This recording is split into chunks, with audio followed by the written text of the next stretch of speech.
এ মাম্পি তুই তুই ভাত খাচ্ছিস কেন সেটা বল আগে। তোর তো আমি রাত্রে করে বলেছি রুটি খাবি, তুই ভাত নিয়ে এসেই বসলি।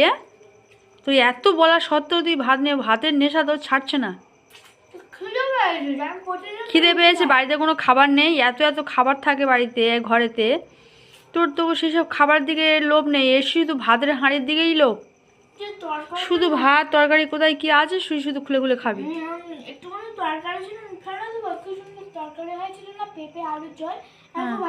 পেঁপে আলু মাছের ঝোল, কি মাছ ছিল ওটা তোর ভালো লাগছিল? ট্যাংরা মাছ না রে পাগল, কোথাও ওটা ল্যাঠা মাছ। তো সে যাই হোক, ভালো লাগছিল বলে তুই রাত্রিবেলা ভাত নিয়ে বসবি আর রুটি করবো, রুটি খাবি তুই। মাছ দিয়ে তরকারি খায়, আলু ভাজা করবি।